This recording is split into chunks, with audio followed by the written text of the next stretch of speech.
बुढ़ापा बचपन की वापसी होता है। बूढ़ी काकी के पति और बेटों को स्वर्ग से धारे वर्षों बीत चुके थे। उनके हाथ पैर जवाब दे चुके थे और आंखों से दिखता न था। अब एक भतीजे बुद्धिराम के सिवाय उनका कोई न था।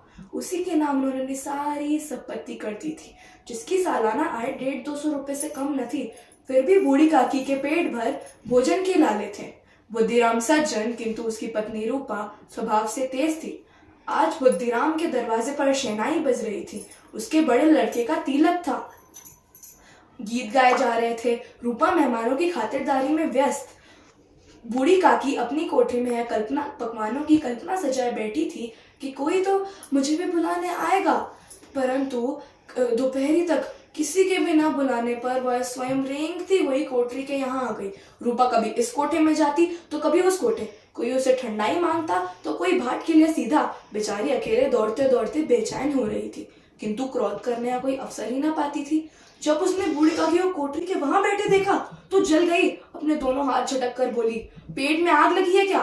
पेट है या बार? कोठरी में बैठे बैठे क्या दम घुटता है? मेहमानों ने खाया नहीं, भगवान को भोग न लगा और खुद आ गई खाने। नाक कटवा कर दम लेगी। काकी चुपचाप रेंगती हुई अपनी कोठरी में वापस चली गई और बेचैनी से प्रतीक्षा करने लगी कि कोई तो मुझे भी बुलाने आएगा।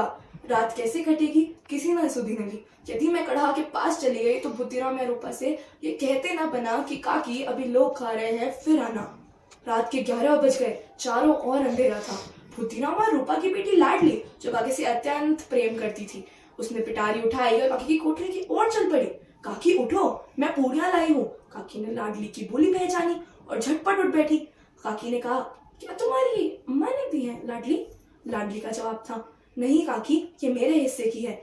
काकी पूरियों पर टूट पड़ी। फिर लाडली ने पूछा कि काकी पेट भरा? काकी का जवाब था, नहीं बेटा, जाकर अम्मा से और मांग ला। अम्मा सोती है, जगाऊंगी तो पीटेगी, लाडली ने कहा।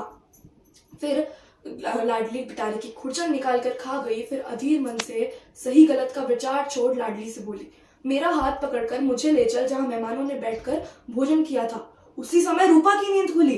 काकी को झूठन खाता देख उसका हृदय कांप उठा, मानो जमीन रुक गई, आसमान चक्कर खा गया। उसने सच्चे हृदय से आकाश की ओर देखा और कहा, परमात्मा, मेरे बच्चों पर दया करो, ये दंड मुझे मत दो, नहीं तो मेरा क्या होगा। रूपा ने अपनी भंडार खोला और भोजन की थाली सजाकर काकी की ओर चलती। काकी भोले बच्चों की भांति जो मिठाइयां पकड़ तिरस्कार भूल जाता है, वह सब भुलाकर बैठी हुई खाना खाने लगी। धन्यवाद।